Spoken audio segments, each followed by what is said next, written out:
बिस्मिल्लाह इन्नल हम्दुलिल्लाह नहमदुहु व नस्तईनुहु व नस्तगफिरुहु व नऊज़ु बिल्लाहि मिन शुरूरि अनफुसिना व मिन सय्यिआति अमालिना मन यहदिल्लाहु फला मुदिल्ल लहु व मन युद्लिल फला हादिय लहु व अशहदु अन ला इलाहा इल्लल्लाहु वहदहु ला शरीका लहु व अशहदु अन्ना मुहम्मदन अब्दुहु व रसूलुहु अम्मा बाद फइन्न खैरल हदीस किताबुल्लाह व खैरल हदी हदी मुहम्मदिन सल्लल्लाहु अलैहि वसल्लम व शर्रल उमूरि मुहदसातुहा व कुल्लु मुहदसातिन बिदअह व कुल्लु बिदअतिन दलाला व कुल्लु दलालातिन फिन्नार।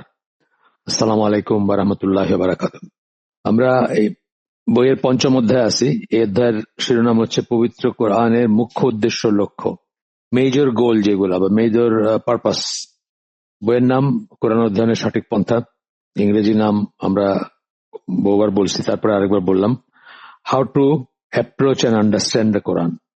আমরা দেখছি যে অ্যাপ্রোচ এবং আন্ডারস্ট্যান্ড দুইটাতেই আমাদের সবাই না হয়তো, কিন্তু মেজরিটি হয়তো ভুল আছে এবং সেই জিনিসগুলা জানা দরকার, খুবই ইম্পর্টেন্ট ব্যাপারগুলা। তো যে মুখ্য রোলটা আমরা প্রথমে পড়লাম, মেজর যে রোল বা মেজর যে পারপাস কোরআনের অথবা গোল, সেটা হচ্ছে আল্লাহ তার একত্ব এবং তার গুণাবলী সম্পর্কে সৃষ্টিকে শিক্ষাদান।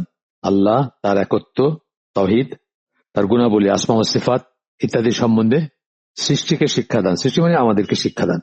এটার ভিতরে আমরা অনেকটুকু পড়ছি। তারপরে গতদিন যেখানে শেষ করছিলাম সেখান থেকে আজকে পড়বো ইনশাল্লাহ। গতদিন একটা উদ্ধৃতি দিতে গিয়েও দেই নাই আমি, মোহাম্মদ কুতুব, সৈয়দ কুতুবের ভাই, তার একটা বই থেকে একটা উদ্ধৃতি আসতেছে এখানে। আপনি সত্যিকার অর্থে ইবাদত ও দাসত্বের দাবিগুলো পূরণ করতে পারবেন না, অথবা আপনার ইবাদতের সঠিক দিকও নির্ধারণ করতে পারবেন না, যদি যাকে আপনি উপাসনা করছেন, অর্থাৎ আল্লাহর কথা বলতেছেন, এবং যার দিকে আপনার উপাসনা নিবেদিত, তাকে আপনি না জানেন। আল্লাহকে জানাটা খুব ইম্পর্টেন্ট। এই জন্য রাসূল সাল্লাল্লাহু আলাইহি ওয়াসাল্লাম বলছেন, তোমাদের মাঝে বা তোমাদের মধ্যে আমি সবচেয়ে বেশি আল্লাহকে সবচেয়ে বেশি ভয় করি। এই কথা বলার পেছনে কারণ ছিল, তিনি আল্লাহকে সবচেয়ে বেশি জানেন আমাদের ভিতরে, সেই জন্য সবচেয়ে বেশি ভয় করেন। এবং কোরআনে আসছে যে আলেমরাই কেবল আল্লাহকে, যাদের জ্ঞান আছে আর কি, তারাই কেবল আল্লাহকে ভয় করেন। অর্থাৎ ভয়টা হচ্ছে জ্ঞানের ভ্যারিয়েবল। সত্যিকার ভয় যেটা, মিথ্যা ভয় অনেক হয়। আমি এটা নিয়ে তো আমাদের একটা লেকচার আছে, ভয় এবং নির্ভয় থাকা মানুষের দুইটাই, ভয়ও সঠিক ভয় আছে, অঠিক ভয় আছে। আবার নির্ভয় হয় যে মানুষ বা ভয় শূন্য হয়, সেটারও সঠিক এবং অঠিক আছে। তো আমাদের ভয় এবং ভয় শূন্যতা দুইটাই সঠিক হইতে হবে। আল্লাহকে ভয় করতে হলে জ্ঞানের ভিত্তিতে করতে হবে এবং আল্লাহ সম্বন্ধে জানতে হবে, তবেই ভয় আসবে। আর বাকি যে জিনিসগুলাকে আমরা ভয় করব না, আল্লাহ যে কোরআনে বলছেন যে শয়তান চায় তার দোসররা, সূরা আল ইমরানের আয়াত, আমি ভুলে গেছি আয়াত নাম্বারটা, যে তাদেরকে যেন তোমরা ভয় করো, কিন্তু তোমরা শুধু আমাকেই ভয় করবা, এরকম আয়াতটা আর কি সামারিটা বললাম আমি। আল ইমরানের 100 সামথিং বোধ হয় আয়াতটা, আমার না মনে পড়তেছে না এখন, নিচটা মানে নাম্বারটা, ফেমাস একটা আয়াত। তো যাই হোক, তো বলতেছেন যে যার দিকে আপনার উপাসনা, তাকে আপনি না জানেন। যদি না জানেন তাহলে আপনার ইবাদত এবং দাসত্বের দাবিগুলা, মানে বান্দা, আপনি যে বান্দা, আল্লাহ যে আপনার ইলাহ, আল্লাহ যে আপনার রব এবং আপনি তার বান্দা বা আপনি তার ইবাদতকারী, সেইগুলা ফুলফিল করতে পারবেন না যদি আপনি তাকে না জানেন। জানা কথাটা আসতেছে, অর্থাৎ আপনি যদি তার সিফাত বা গুণাবলী না জানেন। আল্লাহকে কিভাবে জানবো? আমরা আমাকে আগেই বলছি, বারবার বলছি, যে আল্লাহকে জানার উপায় হচ্ছে আল্লাহ যেটুকু বলছেন তার সম্বন্ধে, নিজের সম্বন্ধে আল্লাহ যা বলছেন অথবা রাসূল আল্লাহ সম্বন্ধে যা বলছেন, এই দুইটা সোর্স থেকে আল্লাহকে জানতে হবে। কোন ধরনের ব্যাখ্যা, মন গড়া কথাবার্তা, ফিলোসফি বা উপমা বা আছে না, মানুষ অনেক রকম অনেক সময় লিমিট ক্রস করে যায় চিন্তা করতে করতে, সেগুলা যেন আমরা না করি। শুধুমাত্র ওয়াহিদ থেকে আমরা আল্লাহকে জানার বিষয়গুলো নিব ইনশাআল্লাহ। তারপরে বলতেছেন মোহাম্মদ কুতুব, শনাক্তকরণ ও জ্ঞানের উপর ভিত্তি করে যতক্ষণ না আপনি ইবাদত করতে পারবেন, শনাক্তকরণ মানে ডিসার্ন, যেটাকে আমরা বলি, মানে চেনা একটা কিছুকে, এবং জ্ঞান মানে নলেজ, দুইটা বললেন, আলাদা আলাদা বললেন দুইটা কথা। এর উপর ভিত্তি করে যতক্ষণ না আপনি ইবাদত করতে পারবেন, মানে আপনার ইবাদতটা এটার উপর ভিত্তি করে করবেন। যেমন ধরেন, আল্লাহ দেখেন, আল্লাহ শোনেন, আল্লাহ আপনার অন্তর্যামী, অন্তরে কি আছে জানেন, আপনি আল্লাহর সামনে দাঁড়াইছেন বা নামাজে দাঁড়াইছেন, তিনি আপনাকে দেখতেছেন, আপনার ভিতরে কি চলতেছে সেটা দেখতেছেন, আপনি দোকানের হিসাব করতেছেন না রান্নার হিসাব করতেছেন সেটাও তিনি জানেন। এইভাবে যখন রিয়েলাইজ করবেন, তখন আপনার ইবাদতটা একটা লেভেলের হবে। রিয়েলাইজ না করেন এইসব, তাহলে জাস্ট আপনি কংগ্রিগেশনের সাথে উঠা বসা করলেন, জামাতের সাথে, এই পর্যন্তই। এক ধরনের নামাজ হইল, হয়তো ফরজিয়া তো আদায় হয়ে গেল, কিন্তু আপনি আসলে নামাজের আপনার ইবাদতে কোনো টেস্ট পাইলেন না, অথবা সেটা হয়তো গ্রহণযোগ্য হবে কিনা একটা প্রশ্নবোধক চিহ্ন চলে আসবে।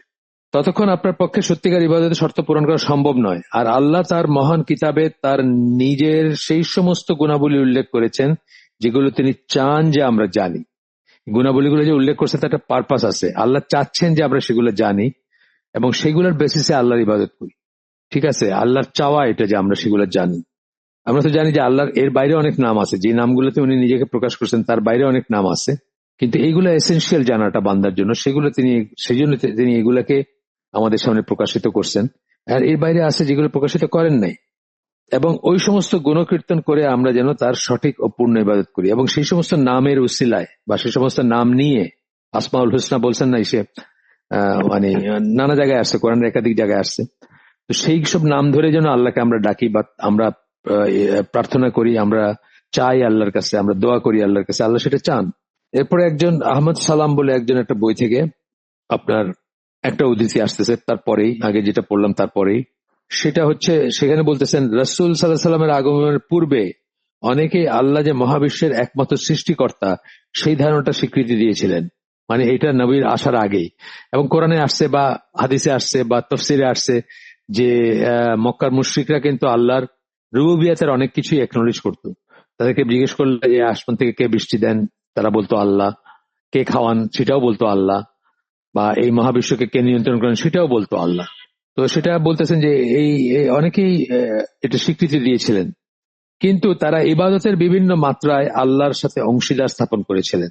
কিন্তু ইবাদতের নানা নানা ফর্মে তারা আল্লাহর সাথে অন্য মধ্যস্থতাকারী বা অন্য শরিক স্থাপন করছিলেন।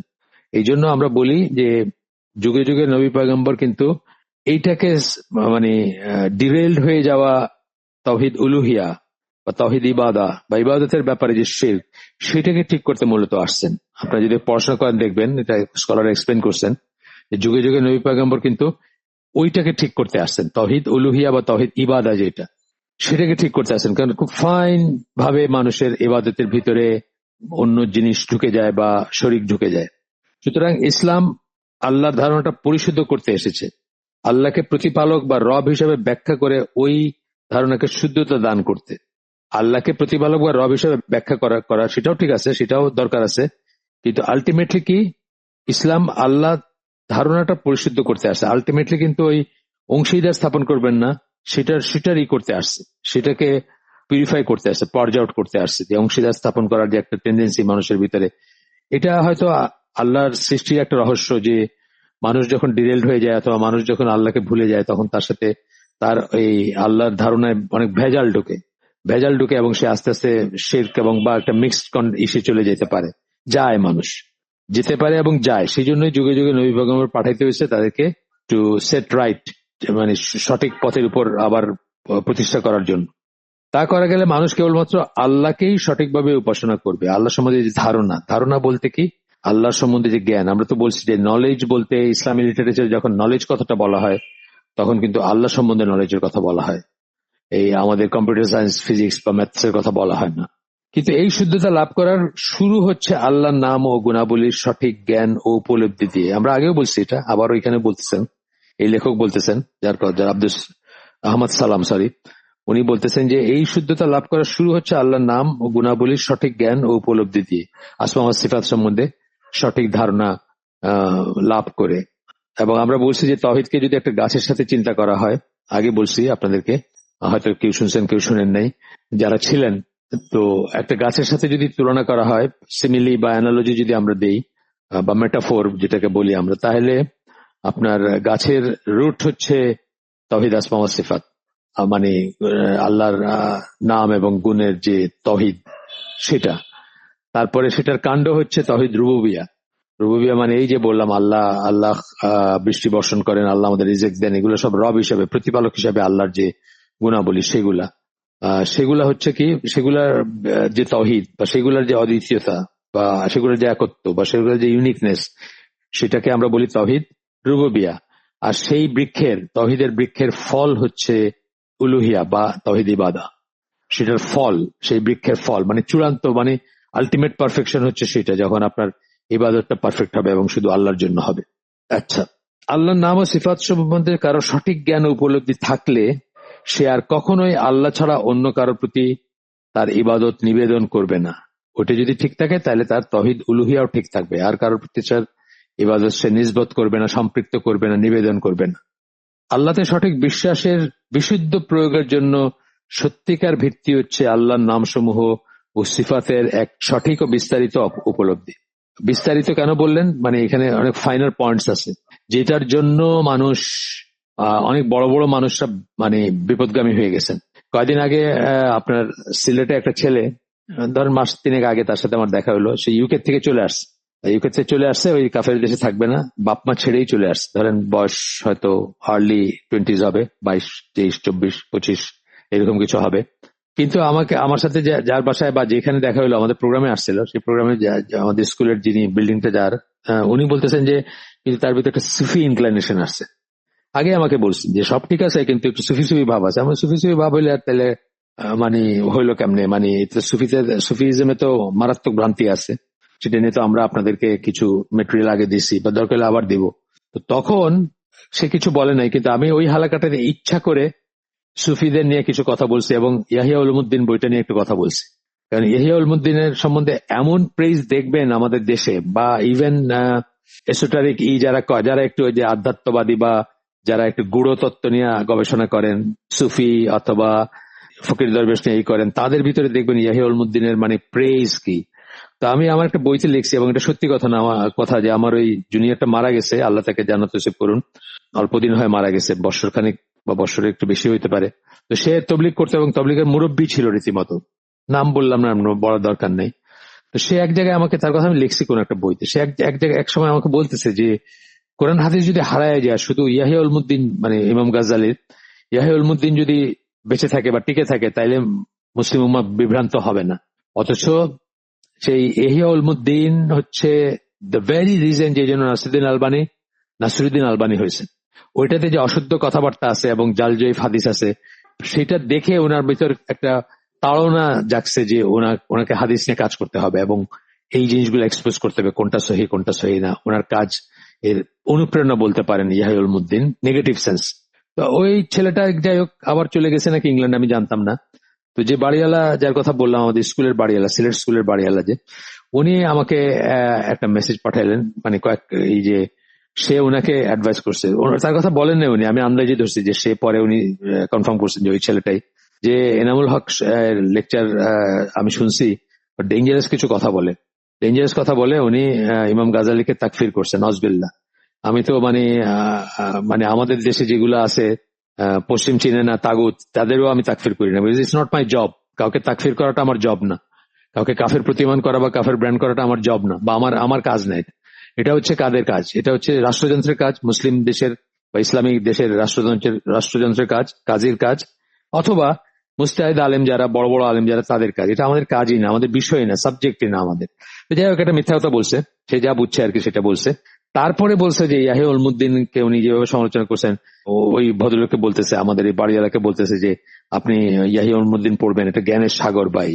তখন আমি একটু বিরক্তি হইলাম আমাদের বাড়িওয়ালার উপরে, বিকজ উনি খুব ভালো প্র্যাকটিসিং, অনেক ইটালি থেকে হিজরত করছেন 5টা বাচ্চা নিয়ে, বিদেশি বউ নিয়ে, এবং মাশাল্লাহ একেবারে সেটেলড আর কি। এখানে হি বার্নড হিজ বোর্ড বিহাইন্ড, সবকিছু পিছনে সবকিছু করে দিয়েছেন, পুড়াই দিয়েছেন। আমার একটা কথা আছে না ইংরেজিতে, এটা ইসের থেকে বলা হয়, তারেক যে মুসলিম সেনাপতি ছিলেন, যা বলে তারেক, যার নামে জিব্রাল্টার, আর উনি ওইখানে ল্যান্ড করে পিছনে তার ফ্লিট জ্বালাই দিয়েছিলেন, সো দ্যাট কোনো সৈন্য যেন চিন্তা না করে যে বাড়ি ফিরে যাবে এবং পালায় যাবে এখান থেকে, বা যান নিয়ে ভাগবে, এটা যেন চিন্তা না করে, শুধু সামনের চিন্তা করে।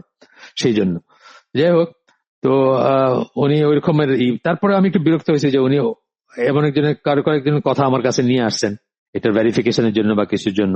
তো আমি তখন ওনাকে ইয়াহিয়া উলুমুদ্দিনের উপর একটা ভিডিও দিলাম। ওইখানে ওই ভিডিওটার বেশ 30 মিনিটের মতো বা একটু বেশি হবে, লাস্টের দিকে আর কি ওনার এই বইটার সমস্যা কি সেটা বলছেন। আর পয়লা দিকে বলছেন যে ঠিক আছে, উনি প্রথম দিকের লেখা বই, ওনার মাঝ বয়সের লেখা বই, মানে ওনার ক্যারিয়ারের মাঝামাঝি লেখা বই, এখানে অনেক ফ্ল আছে, এটা আছে ওইটা আছে।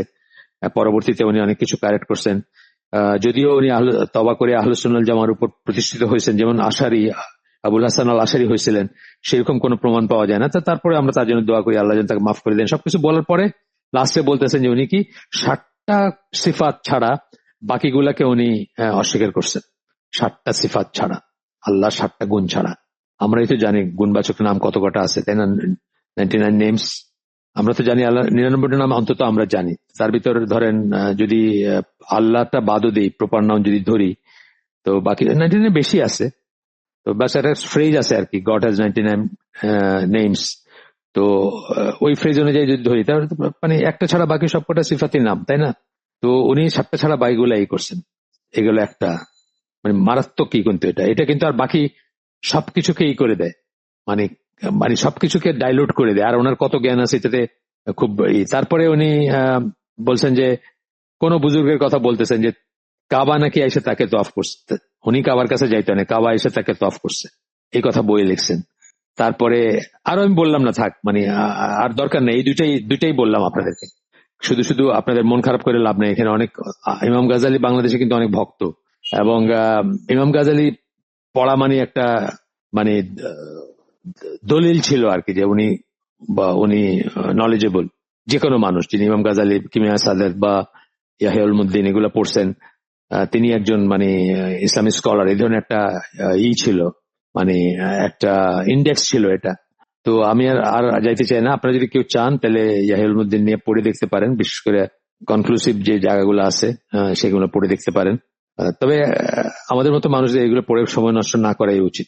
যাই হোক, এটা হইলো কেন, মানে উনি কত জ্ঞানী তাতে কিন্তু কিছু আসে যায় না, এইখানেই শেষ হয়ে গেছে। আল্লাহর সিফাত গুলাকে অস্বীকার করলেন। আর কাবা এসে কোনো বুজুর্গ আর কি, কোনো বুজুর্গ, অনেক গল্প আছে না, যে ওনার নাম কি বড় পীর, মায়ের পেট থেকে বাইর হয়ে আবার পেটে ঢুকে গেছিলেন, তার মাকে কে অসম্মান করতে চাইছিল, বাঘ হয়ে বোধহয় বাইরে ছিলেন বা এরকম কিছু, কত ধরনের গল্প। তো এগুলা হচ্ছে মানে আর আর আর আর কোনো কথা বলারই দরকার নেই। যে বইয়ে এই কথা লেখা থাকে সেই বইকে মানে কনসিডার করার কোনো ব্যাপার নেই। আর কি আছে সেটাতে আসে যান। হ্যাঁ, তবে অনেক কাজ করছেন জীবনে, অনেক ইসলামের উপর অনেক সময় কাটাইছেন, সেটা ঠিক। কিন্তু অনেক আপনাদেরকে বলছি যে উনি প্রাথমিকভাবে জীবনে টার্গেট করছিলেন যে ফিলোসফার যাদের, তাদেরকে সাইজ করবেন, কারণ ফিলোসফি ইসলামে ঢোকার পরে ইসলামের ভিতরে অনেক ভ্রান্তি আসছে, অনেক ধরনের মানে সেক্ট শুরু হয়েছে, অনেক ধরনের ফিলোসফিক্যাল এক্সপ্লেনেশন শুরু হয়েছে, মুতাজিলা বা এই ধরনের ব্যাপারগুলো আসছে, আপনার কালাম, ইলমুল কালাম এরা আসছে। তো উনি প্রাথমিকভাবে ওনার ব্রত ছিল জীবনের যে এদেরকে উনি সাইজ করবেন। এই জন্য ওনার খুব বড় একটা কাজ আছে, তাহফুজুল ফালাসিফা, ইনকোহারেন্স অফ দ্য ফিলোসফার্স। কিন্তু শেষ পর্যন্ত উনি আর একটা ফিলোসফির জন্ম দিয়ে গেছেন, এবং সুফিবাদের একটা ধারার জন্ম দিয়ে গেছেন আর কি। তো যাই হোক, এটা আল্লাহ ওনাকে মাফ করুন, মুসলিম হিসাবে যেহেতু মারা গেছেন, বাট ওনাকে আল্লাহ সুন্নাল জামার স্কলার হিসেবে রেকগনাইজ করা হয় না। তো আমরা এই কথাই বলতেছেন যে আল্লাহতে সঠিক বিশ্বাসের বিশুদ্ধ প্রয়োগের জন্য সত্যিকার ভিত্তি হচ্ছে আল্লাহর নামসমূহ সিফাতের এক সঠিক ও বিস্তারিত উপলব্ধি, সঠিক এবং বিস্তারিত। তাই ইমাম গাজালি যে 7টার বেশি সিফাতকে অস্বীকার করলেন, অথবা আর যারা করেন, আশারীরা করে, মাতুরিদীরা করে, তার মানে কি তাদের সেই সঠিকইটা নাই এবং বিস্তারিত উপলব্ধি নাই, এই জন্য তাদের ইবাদত কোনো সময় জায়গা মতো যাবে না। আমরা দোয়া করি তাদের জন্য, তাদেরকে মুসলিম মনে করি আমরা, কারণ আল্লাহ রসুল তাদেরকে অমুসলিম বলেন নাই। আল্লাহ রসুলের ওই হাদিসটা যে আমার উম্মাহ 73 ভাগে বিভক্ত হবে, একটা সঠিক বা একটা জান্নাতে যাবে বা একটা কারেক্ট, এবং বাকিগুলো জাহান্নামে ল্যান্ড করবে, যেটা যেটা একাধিক হাদিসের সামারি বললাম আমি আর কি। তো ওইখানে উনি সম্বোধন করছেন আমার উম্মাহ বলে, তার মানে ডেভিয়েন্ট সেক্ট যারা বা এরকম ডেভিয়েশন যাদের হয়েছে তাদেরকে তথাপি উনি মুসলিম বলছেন।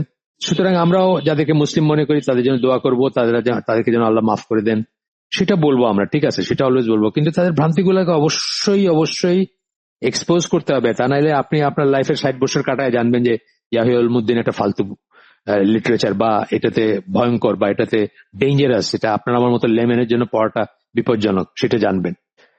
ওইটা পারপাস না আজকের। কিন্তু এই লাস্ট লাইনটার জন্য আমি এটা বললাম যে নাম এবং সিফাত সমূহের এক সঠিক ও বিস্তারিত উপলব্ধি দরকার আপনার, সঠিক এবং বিস্তারিত বলছেন। কিন্তু আমি জানি আপনার নুনার কোরআন ফাউন্ডেশনের আয়োজনে আসমা ও সিফাতের একটা আয়োজন আছে, আপনাদের একটা হালাকা হয় শুক্রবারে। আমি একটা বোধহয় ঢুকছিলাম, একটা বা দুইটাতে ঢুকছিলাম। তা আমি বুঝছি যে আমার অনেক অনেক ডিটেলস স্টাডি করতে হবে, এবং আমি একবার শুরু করছিলাম এটার উপর হালাকা, তিনটা বা চারটা করছি, আমি শিওর না।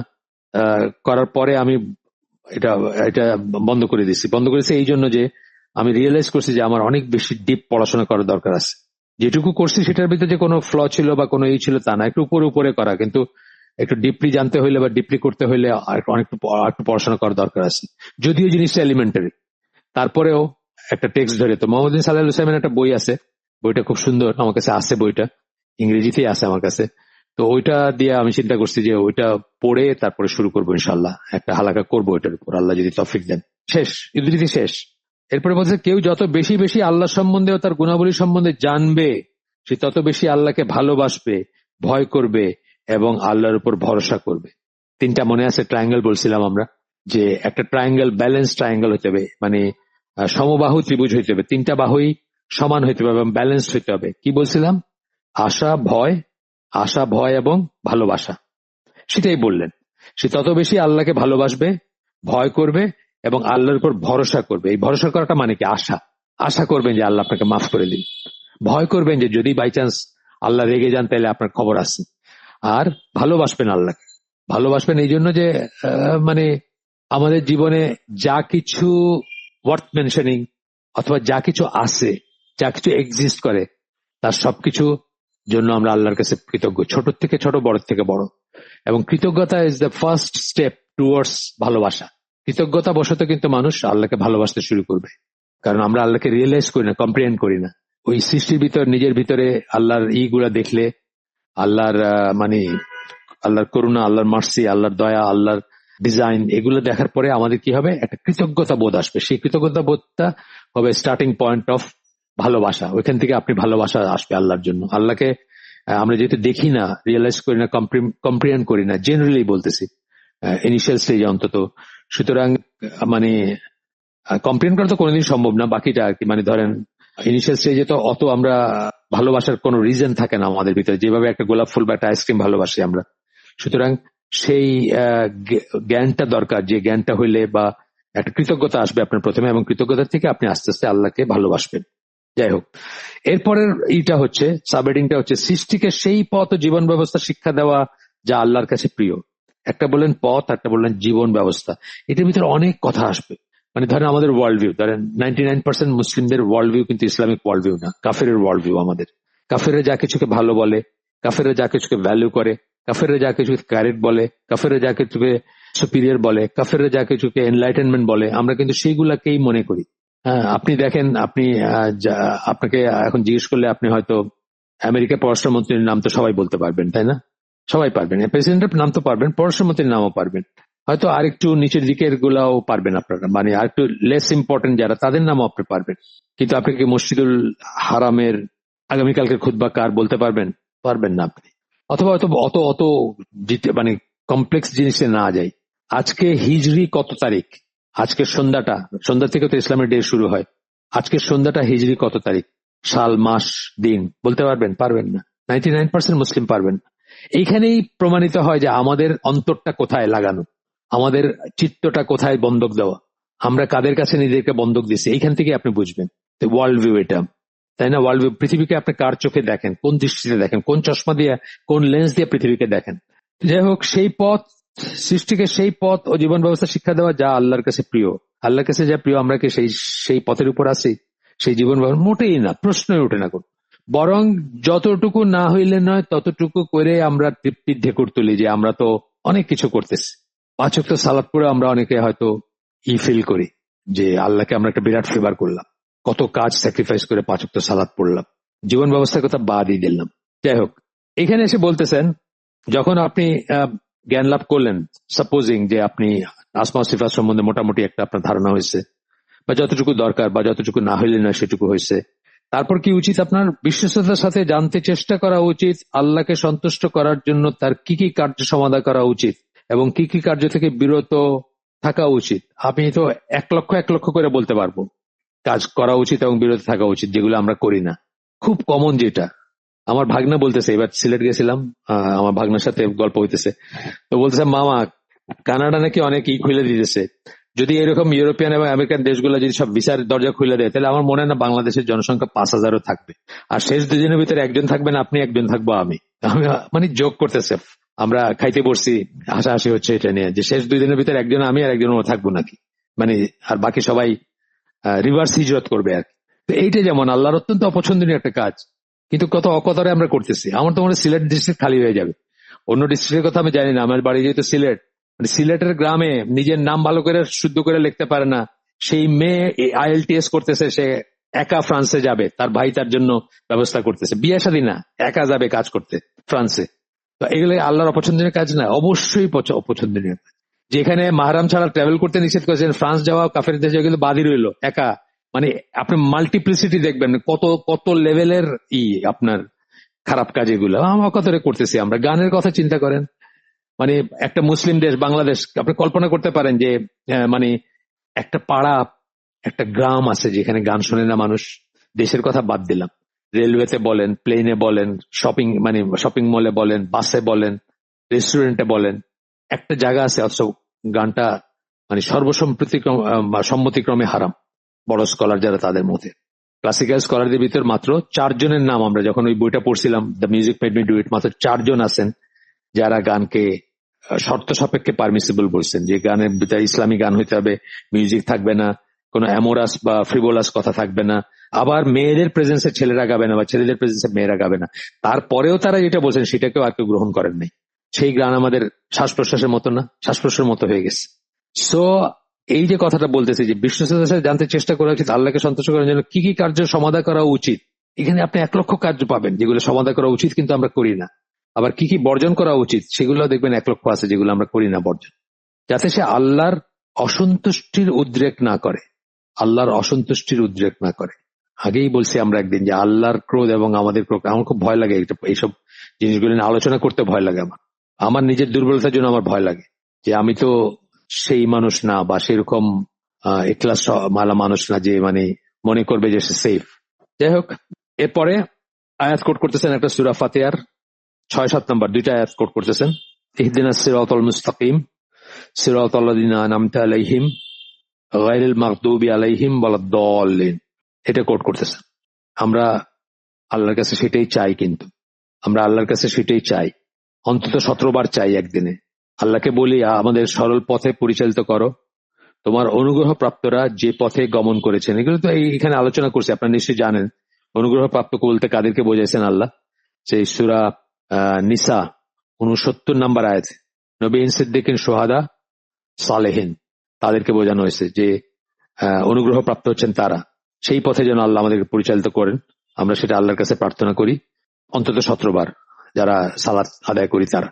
সেই পথে নয় যে পথ ওই সমস্ত ব্যক্তিদের যাদের উপর তোমার ক্রোধ আপতিত হয়েছে এবং যারা পথভ্রষ্ট। এটা আমরা এখানে আলাপ করছি যে এই দুটা বলতে গোষ্ঠী বলতে কাদের বোঝানো হয়েছে। প্রথমটা ইহুদি আর দ্বিতীয়টা হচ্ছে আপনার খ্রিস্টানদের কথা বলা হয়েছে এখানে। এরপরে এই প্রার্থনা যেটা ইহদিনাস সিরাতাল মুস্তাকিম বা এই পুরাটুকু এই দুটা আয়াতে যে প্রার্থনা আছে, যে চাওয়া আছে আল্লাহর কাছে, সেইটার জবাব বলতেছেন আল্লাহ দিছেন জাস্ট ইমিডিয়েটলি পরে, কোরআনে ইমিডিয়েটলি পরে আসছে সূরা বাকারার 2 নম্বর আয়াতে, যালিকাল কিতাবু লা রাইবা ফীহি হুদাল লিল মুত্তাকিন। এই সেই কিতাব যার ভিতরে কোনো সন্দেহ নেই বা সন্দেহের অবকাশ নাই, আল্লাহ ভীরুদের জন্য যা এক হেদায়েত স্বরূপ। ওই আগে যে দোয়াটা করলেন সেই দোয়াটা ফুলফিল করতে হইলে বা সেই দোয়াটা আল্লাহ কিভাবে কবুল করবেন বা কিভাবে জবাব দেবেন, আপনাকে কি করতে হবে, আপনি যেটা চাইছেন সেটা পাইতে হলে কি করতে হবে, এজিফ সেটা আপনার এখানে বলে দিলেন, মানে সূরা বাকারার 2 নম্বর আয়াত। এরপরে অন্য জায়গায় বলতেছেন সূরা ইসরা 9 নম্বর আয়াতে বলতেছেন, অবশ্যই এই কোরআন সবচেয়ে সঠিক পথের নির্দেশনা দেয়। এই কোরআন আপনাকে সবচেয়ে সঠিক পথের নির্দেশনা দেয়। আমরা কিন্তু এটা পড়তেছি কোন হেডিং এর আন্ডারে? সৃষ্টিকে সেই পথ ও জীবন ব্যবস্থা শিক্ষা দেওয়া যা আল্লাহর কাছে প্রিয়, সেটা কোরআনের একটা মুখ্য উদ্দেশ্য, সেটার ভিতরে আমরা পড়তেছি। কিন্তু এগুলা জীবনের প্রতিটি দিকের জন্য পবিত্র কোরআন হচ্ছে এক দিক পথ নির্দেশক বা দিক নির্দেশক, হুদা যেটাকে আমরা বলি, প্রতিটি দিকের জন্য। আমরা যখন প্রথম দিনের পথে চলতে শুরু করি বা দিনের হালাকা বা দাওয়াত দিতে শুরু করি, তখন আমরাও নতুন, আমাদের কাছে অনেক নতুন নতুন মানুষ অনেক নতুন নতুন প্রবলেম নিয়ে আসতো বা বলতো। তা আমরা আমি অন্তত আর কি মানে খুব সামারি একটা করতাম, যে মতামত দিতাম যে আপনি দেখেন যে আপনার সমস্যার মূলে আছে আপনি ইসলাম থেকে বিচ্যুত। সেটা ছোট থেকে ছোট, বড় থেকে বড়, যত সমস্যা আছে আপনি ইসলাম থেকে বিচ্যুত। আপনি চিনবেন না, চেনার কোনো স্কোপই নেই, একেবারে ডিফারেন্ট ফুটিং এর একটা ছেলে আমাকে কয়দিন আগে বলতেছে যে একজন দিনী বোন, উনি একটা ছেলে একজন ভদ্রলোকের দিনদারিতে মুগ্ধ হয়ে তাকে বিয়ে করছেন। বিয়েটা সেটেলডই হয়েছে, কিন্তু উনি মুগ্ধ হয়েছেন আগে আর কি, দিনদারিতে মুগ্ধ হয়েছেন। তারপরে এখন দেখা যাচ্ছে যে সে যা বলছে এগুলো তো বা এখন ওই বোনের অবস্থা হয়েছে কি তার অলমোস্ট ইমানই চলে যায়। আল্লাহ তাকে এইরকম কেন করলেন, আল্লাহ তাকে ভুলে গেছেন, আল্লাহ তাকে একটা শাস্তি দিলেন বা একটা পরীক্ষার ভিতর উনি তো ভালোই চাইছিলেন, উনি তো আল্লাহর জন্যই বিয়ে করতে চাইছিলেন বা ইত্যাদি ইত্যাদি, অনেক বড় একটা লিস্ট আর কি, ওনার এখন কি মনে হয় না হয়। তা আমি বললাম যে ওই ভদ্রলোককে যে উনি জানলেন যে ওই ভদ্রলোক খুব দিনদার বা খুব আল্লাহওয়ালা লোক, কিভাবে জানলেন? যে ফেসবুক থেকে। আমি বললাম এটা কি ফেসবুক কি কাউকে জানার একটা মাধ্যম হইতে পারে? প্রথমত হচ্ছে একটা মেয়ে কেন একটা ছেলেকে এভাবে জানতে যাবে? তারপরে আমি বললাম আপনার দিলীপন হোসেন কেমনে উনি? নিশ্চয়ই ফেসবুক থেকে। বলে হ্যাঁ। বললেন আমার কাছে আপনি আর এটা নিয়ে আর কথা বললেন না। হ্যাঁ, তাকে শুধু বলেন যে উনি মানে এন্ড এবং মিনস দুইটাই ঠিক হইতে হবে। ওনার মিনস ঠিক না, এই জন্য ওনার এন্ড ঠিক না। ওনাকে তওবা করতে বলেন, একদম ডিপলি কান্নাকাটি করতে বলেন আল্লাহর কাছে, যে আল্লাহর উপরে, আল্লাহ কারোর উপর জুলুম করেন না। এটা আমাদের সবাই মনে রাখা উচিত, যে আমরা যেন কখনোই মনে করি না যে আল্লাহ আমাদেরকে, আমাদের প্রতি জুলুম করছেন, আমাদের প্রতি অন্যায় করছেন, আমাদের প্রতি আমরা যত কষ্টই হোক সবসময় আমরা ভিতরে তাকায় দেখবো যে আমি কি করছি। সো বললাম যে ওনাকে তওবা করতে বলেন, কান্নাকাটি করতে বলেন আল্লাহর কাছে, যেটুকু মনে করছেন সেটুকুর জন্য। এবং উনি যে মেন্স চুজ করছেন টু সিলেক্ট হাজবেন্ড, সেখান থেকে ভুল শুরু হয়েছে এবং শেষ পর্যন্ত ভুলের মাসুল দিয়ে যাচ্ছেন। যাই হোক, আবার ফিরে আসি আমরা। তো প্রতিটি দিকের জন্য পবিত্র কোরআন হচ্ছে এক পথ নির্দেশক, প্রতিটি দিক। ফেসবুকে আপনার আরেকজনের সাথে চ্যাট হবে কেন? আবার আরেক দিনী ভাই আরেকজনের সাথে আপনার মনের কথা শেয়ার করতেছেন, সে আপনার কেউ হয় না, গায়ের মারলাম। ওরেও জিজ্ঞেস করলাম যে আপনার দিনী বোন কেমনে করে হয়েছেন? ফেসবুকে? হ্যাঁ ফেসবুক থেকে। এইসবই চলতেছে এখন। এবং তারপরে কি ব্লেম করতেছি আমরা আল্লাহকে। প্রতিটি দিকের জন্যই পবিত্র কোরআন হচ্ছে এক পথ নির্দেশক। সাইফুল্লাহ ভাই বলেন এটা শয়তান বুক, ফেসবুক না, এটা শয়তানের কাজ অনেক কমে গেছে এখন। ফেসবুক আসার পরে শয়তানের কাজ কমে গেছে। আমি তো একদম দাঁত কামড়ায় আছি যে ইনশাল্লাহ এটা ছাড়াই কবরে যাব। আল্লাহ তার সৃষ্টির উপর যেসব রহমত বর্ষণ করেছেন তার ভিতর এটা হচ্ছে সর্ববৃহৎ একটি। কোনটা? কোরআন। জীবনের সব দিকের জন্য এক স্পষ্ট দিক নির্দেশনা কোরআন। যে ব্যক্তি কোরআনের এই গুরুত্বপূর্ণ বৈশিষ্ট্য উদ্দেশ্য উপলব্ধি করে, কোরআন পাঠ করে, সে কখনো পথভ্রষ্ট হবে না। এইটা যে উপলব্ধি করবে সে পথভ্রষ্ট হবে না। এবং আগেই বলছি লটবহর ছাড়া যে কোরআনের কাছে যাবে, এটা পরে আসবে। প্রিসাপোজড প্রিঅ্যাজিউমড কোন নোশন ছাড়া কোরআনের কাছে যাইতে হবে। কোরআনকে কথা বলতে দিতে হবে। হ্যাঁ, আমরা চাপাই দিব না। একটু পরে একটা আয়াত আসবে, সেই আয়াতে আমি দেখাবো আপনাদেরকে, আগে বলছি কিভাবে মানুষ তার নিজের মতটাকে চাপাই দিয়ে টুইস্ট করে কোরআনকে। জীবনের প্রতিটি ক্ষেত্রের জন্যই সে আল্লাহর কোনো না কোনো দিক নির্দেশনা লাভ করতে সক্ষম হবে, প্রতিটি ক্ষেত্রের জন্যই পাবে।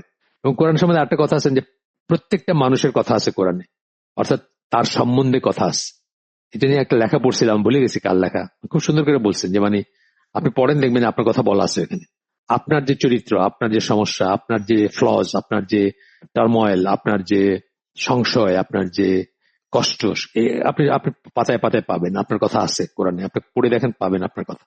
এবং আপনি এটাও জানবেন যে কোন একটা সিচুয়েশনে কোন পদক্ষেপটা আল্লাহর কাছে গ্রহণযোগ্য। বিয়ের কথা দিয়ে গেলাম, একটা বিয়ে, একটা একটা একটা বর বা একটা মেয়েকে চুজ করা হচ্ছে, এটা চুজ করার সারি পদ্ধতি আছে, সরি পন্থা আছে, সেটা আল্লাহর কাছে গ্রহণযোগ্য। আর বাকি আপনি যেগুলো করলেন, শর্টকাট নিলেন, ফেসবুক হোক অথবা অন্য কিছু হোক, কত ধরনের আছে না এখন। আপনাদেরকে বলছি যে আজ থেকে ধরেন আনুমানিক 15 বছর আগের কথা, আনুমানিক বললাম, আরো বেশি হবে। একদিন আমার দিনী ভাই, উনি আর্মির রিটায়ার্ড ডক্টর, ডক্টর মেজর, উনি তার আত্মীয়দের কথা বলতেছেন যে ভাই এখন তো একটা নতুন সিস্টেম শুরু হয়েছে। এরা ইসলামপন্থী সবাই, যে আত্মীয়দের কথা বলতেছেন, মেডিকেলে পড়ে সবাই। তো তারা জানে যে একজন মাহরাম এবং একজন গায়ের মাহরাম মানে সরি, একজন গায়ের মাহরামের সাথে একটা মেয়ে নির্জনে থাকতে পারে না, একা চলতে পারে না বা একা থাকতে পারে না কোনো স্পেসে, আবার মাহরাম ছাড়া ট্রাভেল করতে পারে না। তো মেডিকেলে পড়ে 3 জন ছাত্রী এবং 3 জন ছাত্র, তারা পরস্পর ফ্রেন্ড, তারা একত্রে তাদের গ্রামের বাড়িতে বেড়াইতে যাচ্ছে। যুক্তি হচ্ছে যে তারা তো আর নির্জনতায় নাই, আর তারা নাই আপনার পর্দার ভিতর আছে, তারা সকল পর্দা করে এবং ছেলেগুলোরও দাড়ি আছে, মানে তারা বাড়িতে যাচ্ছে। এইভাবে আমরা টুইস্ট করি। আল্লাহর কাছে কোনটা গ্রহণযোগ্য সেটা বাদ রেখে আমাদের নিজের হাওয়া কোনটা বলে সেটা সেটা নিয়ে আমরা মানে সেখানে আমরা সেটাকে জাস্টিফাই করার চেষ্টা করি। এই প্রসঙ্গত মনে হলো যে আমি আসলে ট্রাভেলিংটা আমার কাছে খুব পছন্দের একটা জিনিস ছিল। তো অনেক সময় মুসলিম দেশগুলো, আমাদের কাফের দেশে যাওয়ার আর প্রশ্ন ওঠে না, মুসলিম দেশগুলোতে কোথায় ট্রাভেল করা যায়। যেমন উজবেকিস্তানের একটা ডকুমেন্টারি দেখলাম কয়েকদিন আগে, এইভাবে তুরস্কের একটা দেখতেছিলাম, তুরস্কের একটা লম্বা ট্রেন জার্নি আছে। ওই জার্নিটা ইটসেলফ নাকি একটা মানে বেড়ানোর একটা হয়, যদিও এটা হবে না কোনোদিন, ফুলফিল হবে না হয়তো, বাট জাস্ট আমার মনে হয়েছিল তখন দেখতেছিলাম। তো ওইখানে অনেক দেখাচ্ছে প্যাসেঞ্জারদেরকে কি করতেছে, নাকি বয়ফ্রেন্ড গার্লফ্রেন্ড এরকম আছে। এক ইসলামিক বয়ফ্রেন্ড, ইসলামিক গার্লফ্রেন্ড দেখলাম।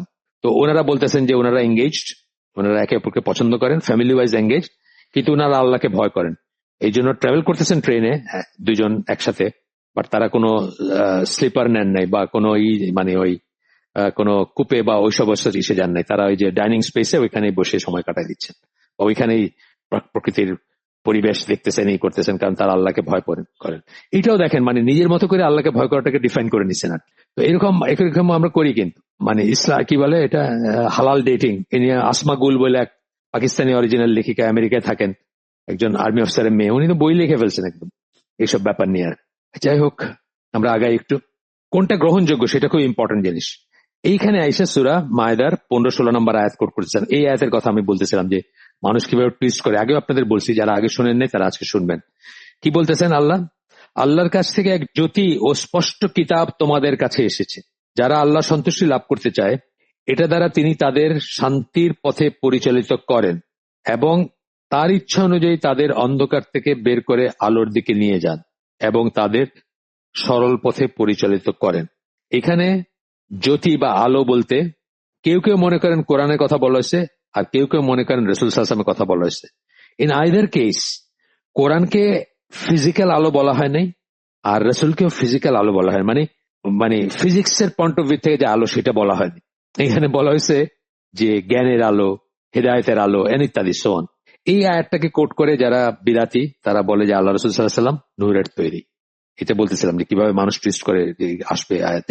যে সমস্ত গুরুত্বপূর্ণ ব্যাপারে কোরআন কোন ব্যক্তিকে পথ দেখিয়ে নিয়ে যায়, তার মধ্যে অন্যতম হচ্ছে সঠিক আচরণবিধি, আদব ও চরিত্র। এই আয়াতে যে বললেন যে স্পষ্ট কিতাব তোমাদের কাছে এসেছে, জ্যোতি ও স্পষ্ট কিতাব, যারা আল্লাহ সন্তুষ্টি লাভ করতে, এটা দ্বারা তিনি তাদেরকে শান্তির পথে পরিচালনা করেন এবং তার ইচ্ছা অনুযায়ী তাদের থেকে অন্ধকার থেকে বের করে আলোর দিকে নিয়ে যান এবং তাদের সরল পথে পরিচালনা করেন। এখানে বলতেছেন যে আচরণবিধি, আদব ও চরিত্র, এটা হচ্ছে একটা মেজর, এই পথটা কোরআন দেখে একটা মেজর দিক নির্দেশনা। এটা আপনার আচরণবিধি কেমন হবে, আপনার আদব কেমন হবে, আপনার চরিত্র কেমন হবে, এই সাবহেডিংটা আপনাদের মনে আছে। সেই পথ জীবন ব্যবস্থা শিক্ষা দেওয়া, ওয়ে অফ লাইফ শিক্ষা দেওয়া। ওয়ে অফ লাইফের ভিতরে সব আসবে আচরণবিধি, কি করে মানুষের সাথে মুআমালাত কি করে করবেন, সালাম দেওয়ার থেকে শুরু করে আপনার অসুস্থ ব্যক্তিকে দেখতে যাওয়া, নেইবারকে খাবার পাঠানো, নেইবার যদি স্মেল পায় সেই খাবার শেয়ার করা তার সাথে, কত কিছু আছে। তো সবকিছু আসবে, আচরণবিধির ভিতরে আসবে, আদবের ভিতরে আসবে। যেমন সালাম দিলে কেউ যদি আপনার সালাম দেয়, অন্তত সেটার সমান পরিমাণ অথবা তার চেয়ে বেশি দিয়ে আপনি রিপ্লাই দিবেন। আমি যেটা চেষ্টা করি আর কি, বা আপনারা করতে পারেন এটা, যে কেউ আসসালামু আলাইকুম বলে আপনি একটু জুড়ে দিলেন আসসালামু আলাইকুম রহমতুল্লাহ বললেন, কেউ আসসালামু আলাইকুম রহমতুল্লাহ বললে আপনি আরেকটা শব্দ জুড়ে দিলেন আসসালামু আলাইকুম রহমতুল্লাহ বারাকাতুহু বললেন। মানে যে উদাহরণ বললাম আর কি, এটা আমি খেয়াল করে নিজের অভ্যাস করার চেষ্টা করতেছি। সবসময় হয় না, অনেক সময় সালামের উত্তরই দিলাম না, এটাও হয়, ভুলে হয় সেটা অবশ্যই, মানে ইচ্ছা করে হয় না, ভুলে হয়। অনেক মেসেজের ভিতরে অনেক সময় মানে সালাম সিরিয়াসলি দেওয়া উচিত এবং উত্তরও সিরিয়াসলি দেওয়া উচিত। অনেকে দেখলাম, একজন আমার বোন, দিনী বোন, তাকে আমি আমাদের এইজ গ্রুপের, তাকে আমি কয়েকদিন আগে এই বুড়া বয়সে বকা দিচ্ছি। উনি লেখেন এস কি আসসালামু আলাইকুম, এস কে কি চাই, এস কে কি দিয়ে একটা লেখেন, যেটাতে বুঝবেন আপনি যে এখানে আসসালামু আলাইকুম বলা হচ্ছে। হ্যাঁ, WRBT কি সব জানি লেখেন। তা আমি বললাম যে তার চেয়ে সালাম দিয়েন না, সালামটা তো একটা ইবাদত, এবং এটা অত্যন্ত ইম্পর্টেন্ট একটা জিনিস, এটা নিয়ে ফান করা উচিত না। সালাম দিয়েন না, সালাম দেওয়া ফরজ না, ওয়াজিবও না, সুন্নাহ। সালাম দিয়েন না, গুনাহ হবে না কোন, কিন্তু দিবেন যখন তখন ASKM কি সব লেখলেন এবং WRBT রহমতুল্লাহ বারাকাতুহু বা এরকম কিছু, এগুলো লেখা, এগুলো আমার কাছে ফান মনে, জোক মনে। তারপর উনি হজম করছেন, এটা হজম করে এখন মাশাআল্লাহ একদম পাওয়া যায়, ইমেজ পাওয়া যায়, এক ক্লিকে ওইটা দেওয়া যায়। সেটাও ভালো, সেটাও ASKM এর চেয়ে ভালো। আর সেটা দেখলে আমি অন্তত ওইটা পড়তে গিয়ে আমি সালামটা পড়লাম আর কি, আসসালামু আলাইকুম রহমতুল্লাহ বারাকাতুহু, এটা পড়া হচ্ছে এবং আমি উত্তর দিই, সেটার উত্তর দিই। এবং আমি উত্তর ওই ইমেজ দিয়ে দিই না, আমি উত্তর দিই এক একটা করে লিখে উত্তর দিই। ইমেজ দিয়ে উত্তর দেওয়াটা আমার কাছে কেমন জানি, মানে যদি দোষের কিছু না, তারপরে আমার কাছে কেমন কেমন জানি লাগে। আচ্ছা, আচরণবিধি, আদব, চরিত্র, এই ব্যাপারে মন্তব্য করতে গিয়ে রাসূল সাল্লাল্লাহু আলাইহি ওয়াসাল্লাম বলেন, নৈতিক চরিত্রের উৎকর্ষ সাধনের জন্য আমাকে প্রেরণ করা হয়েছে। নৈতিক চরিত্রের, মোরাল ভ্যালুজ অথবা ক্যারেক্টার যাই বলেন, সেটা যেন উৎকর্ষ, সেটা যেন এক্সেল করতে পারি আমরা, সেই জন্য তাকে পাঠানো হয়েছে। আল হাকিম এবং আরো অন্যান্য লিপিবদ্ধ করছেন, আলবানী মতে হাদিসটা সহিহ। এবং আচার ব্যবহার কথা যখন আসতেছে, কোরআন ও সুন্নাহর বাস্তবায়ন এবং একজন মুসলিমের জীবনে এবং প্রয়োগ হওয়া উচিত। রাসূল সাল্লাল্লাহু আলাইহি ওয়াসাল্লাম ঠিক একই রকম এক বাস্তব উদাহরণ ও আদর্শ ছিলেন। রাসূল সাল্লাল্লাহু আলাইহি ওয়াসাল্লাম একটা বাস্তব উদাহরণ ছিলেন, কোরআনের প্রায়োগিক দিক ছিলেন, প্রায়োগিক চেহারা ছিলেন, প্রায়োগিক রূপ ছিলেন, যদি আমরা বলি ভুল হবে না। যে জন্য তার ওয়াইফ বলছিলেন, তার ওয়াইফকে যখন জিজ্ঞেস করা হয়েছিল তার চরিত্র সম্বন্ধে, উনি বলছিলেন, আয়েশা রাদিয়াল্লাহু আনহা, উনি বলছিলেন তার চরিত্র ছিল কোরআন। এটা হচ্ছে মুসলিমের হাদিস। প্রত্যেক বিশ্বাসীর উচিত নিজের জীবনের নিরিখে কোরআনকে এক কোষ্ঠী পাথর বা পথ নির্দেশিকা হিসাবে গ্রহণ করা। কোষ্ঠী পাথর মানে কি? যেটাতে আমরা ঘষে রিয়েলাইজ করি বা ডিটারমাইন করতে পারি যে একটা জিনিস সোনার কিনা, এটাকে তো কোষ্ঠী পাথর বলি। মানে যেটাতে টেস্ট করা হয় যে রাইট আর রং। কোরআনের একটা নাম ফুরকান না? ফুরকান হচ্ছে সত্য মিথ্যার পার্থক্যকারী বা ঠিক এবং ভুলের পার্থক্যকারী। ফুরকান ফারাকা থেকে আসছে, ফারাকাত থেকে আসছে, মানে পার্থক্যকারী, ওই সেন্স থেকে আসছে, পার্থক্য করা সেই ভার্ব থেকে আসছে। তো যাই হোক, ফুরকান। তো আমাদের জন্য কোষ্ঠী পাথর হয়, কোষ্ঠী পাথর মানে যে কোনো একটা কাজ করবো, আচ্ছা কোরআনটা কি বলে, এটাকে ঠিক আছে তাহলে করবো, আচ্ছা ঠিক নাই তাহলে করবো না। কাফের দেশে যাবো, কোরআন বলছে যে না, যাইতে নিষেধ করছে, কাফের দেশে সেল করতে, তাহলে যাবো না। গান শুনবো, কোরআন বলতেছে না, তাহলে শুনবো না। সুদ খাবো, কোরআন বলতেছে না, তাহলে খাবো না। এইটা আর কি, মানে সবকিছুর ব্যাপারে কোষ্ঠী পাথর। কোরআন যদি বলে একটা কিছু করণীয় বা একটা কিছু ভালো, তাহলে সেটা করবো, যদি বলে ভালো না, তাহলে সেটা করবো না। ঠিক মনে করে তো প্রশ্ন ওঠে না, আমরা করবো না সেটা। কোরআন যেটাকে নিষেধ করছে সেটাকে ঠিক মনে করলে তো ইমান নিয়ে টানাটানি, হারামকে হালাল মনে করা তো কুফর। আবার কোরআন যেটাকে ঠিক বলছে, করতে বলছে, সেটাকে যদি আমি নিষিদ্ধ করে নিই নিজের উপর, সেটাও কুফর। তো সেটা তো করবোই না, কিন্তু ধরেন মানে কাজটাও করবো না, শুধুমাত্র শুধু হারাম ভেবে বসে থাকবো না, সুদ নিজেও ইনভলভ হব না, বা এই ধরনের যত কিছু আছে। হাসান আল বসরির একটা ইয়ে আসতেছে, উদ্ধৃতি আসতেছে, আবু বকর আল আজুরি তার লেখার থেকে, আখলাক আহলুল কোরআন বইয়ের নাম, সেখান থেকে আসতেছে। উনি বলছেন, কেউ যদি নিজের অবস্থান যাচাই করতে চায়, তবে তার উচিত নিজেকে কোরআনের আলোকে যাচাই করে দেখা। নিজে আমি কি অবস্থা, আমার ইমানি অবস্থা কি, আমি মুসলিম হিসাবে কেমন, আল্লাহর কাছে আমার গ্রহণযোগ্যতা কেমন, আল্লাহর কাছে আমার স্ট্যাটাস কি হওয়া উচিত, সেটা যদি কেউ ডিটারমাইন করতে চায়, তাহলে তার উচিত কোরআনের আলোকে নিজেকে যাচাই করা। যেটা আমি বললাম এটা অন্যভাবে বলছি, উনি আরেকবার বলছেন, ওনারটা উদ্ধৃতি। এখন কেউ যদি দেখেন যে কোরআনের দিক নির্দেশনা থেকে তিনি উপকৃত হচ্ছেন, তাহলে তার উচিত আল্লাহর শুকরিয়া আদায় করা ও তার হেদায়েত ও ইমানের বৃদ্ধি কামনা করে আল্লাহর কাছে প্রার্থনা করা। যখন আপনি দেখবেন যে আপনি উপকৃত হচ্ছেন, আপনি ইমপ্রুভ করতেছেন, ডে বাই ডে আপনি বেটার হচ্ছেন, কালকে 50টা গুনাহ করে থাকলে আজকে 40টা করছেন অথবা 45টা করছেন, এবং ক্রমান্বয়ে কমতেছে আপনার গুনাহ, এবং কালকে 50টা ভালো কাজ করলে আজকে 55টা করছেন, আগামীকালকে 60টা করছেন, বা এরকম, মানে ক্রমান্বয়ে আপনার ডেভেলপমেন্ট হচ্ছে। তখন কি করা উচিত? আল্লাহর শুকরিয়া আদায় করা উচিত ও তার হেদায়েত ও ইমানের বৃদ্ধি কামনা করে আল্লাহর কাছে প্রার্থনা করা উচিত। আর উল্টাভাবে আপনি যদি দেখেন এই ব্যাপারে তার মাঝে দীনতা ও ত্রুটি রয়েছে, তাহলে তার উচিত সেজন্য নিজেকেই দোষারোপ করা, নিজেকে পরিবর্তন করার জন্য সংকল্পবদ্ধ হওয়া এবং আল্লাহর কাছে তওবা করা। আপনি যদি দেখেন, পক্ষান্তরে যদি দেখেন যে আপনার মানে কোরআন শিক্ষার আলোকে, কোরআনের শিক্ষার আলোকে, কোরআনের যে সমস্ত জিনিসগুলো পড়লাম, এতক্ষণ ধরে বললাম যে কি উচিত কি অনুচিত সেটা বললাম, তো সেটার নিরিখে, সেটার ইসে যদি আপনি দেখেন যে আপনার দীনতা এবং ত্রুটি আছে, কোরআন যা করতে বলছে সেটা আপনি আইদার জানেন না বা জানলেও পালন করেন না, বা আপনার ত্রুটি আছে, তাইলে উচিত নিজেকে দোষারোপ করা এবং নিজেকে পরিবর্তন করার জন্য সংকল্পবদ্ধ হওয়া, ডিটারমাইন্ড হওয়া যে না আমি পরিবর্তন করবো, এবং আল্লাহর কাছে তওবা করা এবং চাওয়া, তওবা করা এবং চাওয়া যে আল্লাহ আমাকে রক্ষা করো, আমাকে রেস্কিউ করো, আমাকে আশ্রয় দাও ইত্যাদি।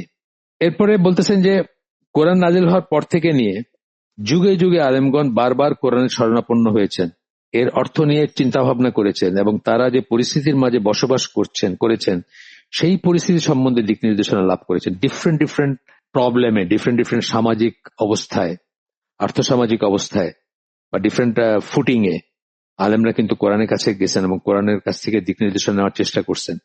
সেই জন্যই কিন্তু দেখবেন যে আজকের দিনে এসে একটা তফসির আমাদের কাছে রেলেভেন্ট হয়, সবকটা না, সে মডার্নিস্ট তফসির বা ওই পশ্চিমা ওয়ার্ল্ড ভিউর সাথে কম্পারেবল করতে গিয়া যে তফসির এগুলোর কথা বলতেছি না, বা সুদ জায়েজ করতে গিয়া, গান জায়েজ করতে গিয়া, অনেক ধরনের আছে, অনেক ধরনের চেষ্টা আছে, সেগুলোর কথা বলতেছি না। তা আমি বলতেছি যে সব যুগেই দেখবেন কোন একটা তফসির খুব খুব মানে যুগোপযোগী মনে হয়। যেমন ধরেন তাফসীর সাদির কথা বলতেছি, যদি উনি আমার জন্মের ঠিক আগে আগে মারা গেছেন, কিন্তু তারপরে উনি ধরেন 1800 সামথিং ওনার জন্ম, 1857 বোধহয়, আমি শিওর না। তো উনি একজন বড় মাপের স্কলার ছিলেন এবং ওনার স্টুডেন্ট মোহাম্মদ বিন সালাহ আল উসাইমিন, উনি একজন বড় মাপের স্কলার ছিলেন। তো এনারা এই তাদের সময়কার কন্টেম্পোরারি বা আমাদের সময়কারও ধরতে পারেন, ফুটিং এ দাঁড়ায় কোরআনের কাছে সলিউশন চাইছেন, খুঁজে বের করতে চাইছেন, খুঁজছেন, পাইছেন এবং সেগুলো আমাদেরকে জানাই গেছেন। এবং শেষ বিচারের দিন পর্যন্ত কোরআন আমাদেরকে দিক নির্দেশনা দিয়ে যেতেই থাকবে। এই জন্য স্কলাররা বলেন লেয়ার্স আপন লেয়ার্স বা লেয়ার্স আফটার লেয়ার্স কি থাকে, আপনার কি বলে মিনিং থাকে কোরআনের। এবং আপনি একটা জানছেন, আমি একটা জানছি, আরেকজন হয়তো আরেকটা খেয়াল করছেন যেটা আমি খেয়াল করি নাই। সমাজ, পরিবেশ ও পরিবেশ যতই বদলাক না কেন, কোরআনের দিক নির্দেশনা মুসলিমদের জন্য সবসময় সরল পথ দেখাতে সক্ষম। এইটা হচ্ছে আরেকটা খুব কি পয়েন্ট, সবাই মনে রাখবেন যে যখন জিজ্ঞেস করা হয় ইসলাম অন্য দিনগুলোর চেয়ে আলাদা কিভাবে, সুপিরিয়র কিভাবে, ডিস্টিংক্ট কিভাবে, তার ভিতর একটা হচ্ছে এটা যে আল্লাহর বিধান, ইসলামের বিধান কিয়ামত পর্যন্ত অপরিবর্তিত থাকবে। আমরা যখন মুসলিম হব কাফের থেকে, অথবা নন প্র্যাকটিসিং মুসলিম থেকে প্র্যাকটিসিং মুসলিম হব, আমাদেরকে নিজেদেরকে চেঞ্জ করে সেই বিধানের কাছে নিয়ে যেতে হবে। সেই বিধান আমাদের হাওয়া, আমাদের মন মানসিকতা অনুযায়ী চেঞ্জ হবে না, এবং সেই চেঞ্জ হয়ে গিয়ে সেটার অবকাশ থাকাতে ক্রিশ্চিয়ানিটি অলমোস্ট মানে আর এক্সিস্টই করে না ওই সেন্সে, মানে প্র্যাকটিসিং সেন্সে এক্সিস্টই করে না। জুডাইজমও ওই অর্থোডক্স কিছু যুগের ভিতর আছে, কিন্তু তার বাকিদের ভিতরে এক্সিস্ট করে না। তার কারণ যুগ উপযোগী, সময় উপযোগী এবং পরিবেশ প্রতিবেশ উপযোগী করতে গিয়ে তারা তাদের দিনকে টুইস্ট করে শেষ করে দিচ্ছেন। তো এইটা একটা কথা যে কিয়ামত পর্যন্ত কোরআন মুসলিমদেরকে বা মানুষকে সরল পথ দেখাবে, এবং কিয়ামত পর্যন্ত এর বিধানগুলা বেসিক্স চেঞ্জ হবে না। আমরা যেটা বলি শরিয়া চেঞ্জ হবে না, এটা ফাইন পয়েন্ট। এটা শরিয়া চেঞ্জ হবে না, ফিক চেঞ্জ হইতে পারে, শরিয়া কমপ্লিট এবং শরিয়া চেঞ্জ হবে না। Sharia quote unquote is equal to Islam, যাই হোক, যখন এইভাবে আমরা শরিয়া বলি এটা মানি হচ্ছে ইসলাম, আসলে এটা চেঞ্জ হবে না, কিন্তু ফিক চেঞ্জ হবে, রুলিং চেঞ্জ হবে। একটা ক্লাসিক উদাহরণ আমি দেই সবসময়, যে সিগারেটের ব্যাপারটা বলি, যে যখন স্কলাররা জানতেন না যে সিগারেট কিলস, তখন মনে করতেন যে সিগারেট দুর্গন্ধ ছড়ায়, একটা অপচয়, এবং শরিয়ার এই অপচয় এবং দুর্গন্ধ ছড়ানোর ব্যাপারে কি বিধান আছে সেটা অনুযায়ী এটাকে মাকরু বলতেন। কিন্তু যখন কন্টেম্পোরারি জ্ঞানের ভিত্তিতে জানছেন যে সিগারেট কিলস, সিগারেট মানুষকে হত্যা করে, তিলে তিলে হত্যা করে, বিষের মতো কাজ করে, তখন কি আলেমরা কি বলেন যে সিগারেট হারাম। এই বিধানটাও আসছে শরিয়াত থেকে, সেই শরিয়াত থেকে আসছে, যেটা আমি বললাম যে কনস্ট্যান্ট বা যেটা কমপ্লিট বা যেটা শেষ হয়ে গেছে, যেটা আর কোনো নতুন ইভলিউশন হবে না, শেষ। তো সেই শরিয়াতে বলা হচ্ছে যে কোনো কিছু যেটা কাউকে হত্যা করে, কিল, যেটা আপনাকে মেরে ফেলে, সেটা আপনার জন্য হারাম। সুতরাং সেইখান থেকে সেটার আলোকে তারা বলতেছেন যে সিগারেট এখন হারাম। এটা বললাম যে শরিয়া কনস্ট্যান্ট, অপরিবর্তনীয়, কিন্তু ফিকটা চেঞ্জ হবে ডিপেন্ডিং অন যে যা আমরা জানবো, দুনিয়ার ব্যাপারে জানবো। যে অর্গান ডোনেশনের কথা বলছি, অর্গান ডোনেশনের কোনো বিধানই বা জিনিসই ছিল না তখন, আইডিয়াই ছিল না। অর্গান ডোনেশন যখন শুরু হয়েছে তখন স্কলারে এটা নিয়ে গবেষণা করছেন, আবার শরিয়াতে ফিরে গেছেন, সেখান থেকে রুলিং বের করছেন কোন অর্গান ডোনেট করা যাবে, কি অবস্থায় করা যাবে, কি অবস্থায় করা যাবে না, ইত্যাদি। এটা এরপরে বলতেছেন এটা হচ্ছে আল্লাহর বাণী যে যিনি কিয়ামত পর্যন্ত যা কিছু ঘটবে তার সবটুকু জানেন। এইটা খুব ইম্পর্টেন্ট একটা উপলব্ধি। আপনি যে এই প্রবলেম ফেস করবেন, আপনার যে নতুন নতুন সমস্যা আসবে, আপনার যে নতুন নতুন চিন্তা ভাবনা আসবে, নতুন নতুন টেকনোলজি আসবে, এগুলো আল্লাহ কিয়ামত পর্যন্ত যা হবে সেটা জানেন, এবং সেগুলো জেনেই, পাস্ট প্রেজেন্ট ফিউচার জানেন, জেনেই কিন্তু উনি বলছেন যে আলিয়ামা আকমালতু লাকুম দীনাকুম, আলিয়ামা আকমালতু লাকুম দীনাকুম, সূরা মায়েদার 5 নম্বর সূরা 3 নম্বর আয়াত। জেনেই বলছেন আজকের দিনে তোমাদের জন্য তোমাদের দিনকে আমি পারফেক্ট করে দিলাম। ওই কিয়ামত পর্যন্ত যত যত সিচুয়েশন আসবে, সব সিচুয়েশনের জন্য আপনি শরিয়াতের দিক নির্দেশনা পাবেন, এবং কমপ্লিট করে দিলেন আল্লাহর দিনকে। আপনাকে শুধু ইজতিহাদ করতে হবে, বা আপনার সেই জ্ঞান লাগবে, ওখান থেকে আপনার ফিকটা বের করে আনবেন। অর্গান ডোনেশনের ব্যাপারে যখন এরকম বলেন, লাইফ সাপোর্টের ব্যাপারে বলেন, তারপরে আপনার ওই যে আইসিইউ, এইসব ব্যাপারে আছে না, নতুন নতুন সমস্যা, নতুন নতুন আছে, দিক নির্দেশনা আছে। এমনকি মশার ব্যাট দিয়ে মশা মারতে পারবেন কিনা সেটার ব্যাপারেও বলেন। এগুলো কোথায় পান? জিনিসগুলো কিন্তু শরিয়ত থেকে আসে, শরিয়ত কমপ্লিট, এবং তার ভিতরে আছে এগুলো কন্টেন্ট আছে। এটা হচ্ছে আল্লাহর বাণী, যিনি কিয়ামত পর্যন্ত যা কিছু ঘটবে তার সবটুকুই জানেন। এই রিয়েলাইজেশনটা খুব ইম্পর্টেন্ট। আমাদের অনেক সময় মনে হয় আল্লাহ কি এগুলো জানতেন নাকি, মানে ব্যাক অফ আওয়ার মাইন্ড থাকে যে টেকনোলজি কত আগায় গেছে, এগুলো তো তখন ছিল না, সুতরাং আজকে আর ইসলামের ওই বিধানগুলো প্রযোজ্য না। আমরা আকীদাই ভুল আমাদের। ওই যে বললাম আসমা ও সিফাত ঠিক মতো শিখেন নাই, ওইটা ঠিক মতো শিখলে জানতে যে মানে ইটার্নিটিতে যা কিছু ঘটবে বা ঘটছে, পিছনের দিকে সামনের দিকে ইনফাইনিটি, সবকিছু আল্লাহ জানেন। আর তাই সকল অবস্থায় তিনি মানবকুলকে পথ দেখাতে সক্ষম, তিনি এবং তার কিতাব, তিনি তার কিতাবের মাধ্যমে সকল অবস্থাতেই পথ দেখাতে সক্ষম। কিন্তু এই হিদায়াত লাভ করা তখনই সম্ভব যখন মুসলিমরা কোরআনের শরণাপন্ন হবে। কিন্তু এই ধরনের দিক নির্দেশনা বা এই ধরনের চরিত্র বা এই ধরনের বৈশিষ্ট্য বা এই ধরনের হেদায়েত যাই বলেন, সেটা তখনই আপনার পক্ষে সম্ভব যখন লাভ করা আপনার পক্ষে সম্ভব যখন আপনি কোরআনের শরণাপন্ন হবেন। যখন তারা কোরআনের এই বৈশিষ্ট্য উপলব্ধি করে মানে এটা উপলব্ধি করবেন যে এটা আল্লাহর কথা, যিনি পাস্ট প্রেজেন্ট ফিউচার সব জানেন, কিয়ামত পর্যন্ত কি ঘটবে সেটা জানেন, এবং সকল প্রবলেম জানেন, এবং সকল প্রবলেম সলিউশন তার কাছে আছে। এইভাবে যখন তারা কোরআনের এই বৈশিষ্ট্য উপলব্ধি করে, এ থেকে দিক নির্দেশনা লাভ করবেন এবং পর্যায়ক্রমে এর বিশুদ্ধ শিক্ষা প্রতিটি যুগের সাধারণ মানুষের কাছে পৌঁছে দিবেন। একটা হচ্ছে নিজে শিক্ষা লাভ করবেন এবং মানুষের কাছে পৌঁছায় দিবেন, তাই না? এইটাই আর কি। ধরেন তাফসিরে সাদির কথা বললাম প্রসঙ্গতে, যে তাফসিরে সাদি তো গত শতাব্দীর তফসির, কিন্তু আমরা কেন এটাকে এত প্রেস করি? তার কারণ ওই ক্লাসিক্যাল তফসিরের ভিতরে থেকে, তার থেকে বাইরে না গিয়ে নতুন নতুন যে আমরা যে টার্মোয়েল গুলা, যে পরিস্থিতি গুলা, সেগুলো আনসার করছেন। এরকম আরো আছে তফসির, শুধু তফসিরে সাদির কথা না, আরো আছে, আরো তফসির আছে এই যুগেরও। আমি বলি যে মানে মওলানা মওদুদীর যে তফসিরটা তাফহিমুল কোরআন, সেটাও কিন্তু অনেকে রিকমেন্ড করেন, যদি আপনি ভুল কিছু ভ্রান্তি আছে সেগুলোকে যদি ফিল্টার করে পড়তে পারেন। ওইখানেও কিন্তু লাইফের অনেক প্র্যাকটিক্যাল দিক বা অনেক এখন যেগুলা আপনার মানে প্রবলেম, সেগুলা নিয়ে কিন্তু কিছু কথাবার্তা আছে। কিছু কিছু ব্যাপার তো ইউনিক, যেমন ধরেন আল্লাহর স্পিচ যে কোরআন, এটা কিন্তু আমি প্রথম ওনার তাফসীর থেকে শিখছি। প্রথম খণ্ডের শুরুতে বলছেন, এই রিয়েলাইজেশনটা কিন্তু আমার ছিলই না। আগেই তো পড়ছি কোরআন, আগেও পড়ছি, কত বক্তৃতা শুনছি, কত কিছু শুনছি মানুষের, কিন্তু যখন এটা পড়লাম, ধরেন এখন থেকে রাফলি 20-25 বছর আগে, তখন দেখলাম যে স্পিচ বলে তিনি যে কথাটা এমফেসাইজ করছেন এবং ব্যাংক করছেন ওটার উপরে, পয়েন্টের উপরে, খুবই ইম্পর্টেন্ট একটা পয়েন্ট। এটা কিন্তু আপনি অ্যাভারেজ আমাদের দেশে বাংলা অনুবাদ যেগুলো আছে এগুলোতে পাবেন না। হ্যাঁ, আমাদের যেগুলা এমদাদিয়া লাইব্রেরি বা আছে না, কত রকমের কোরআনের বঙ্গানুবাদ এবং তফসির আছে, পাবেন না কিন্তু এগুলাতে। একইভাবে কৃতদাস প্রথা, সুদ, এগুলো নিয়ে উনি যে এক্সপ্লেনেশন দিয়ে গেছেন, ইউনিক আর কি, মানে খুবই খুবই রেয়ার একটা ব্যাপার।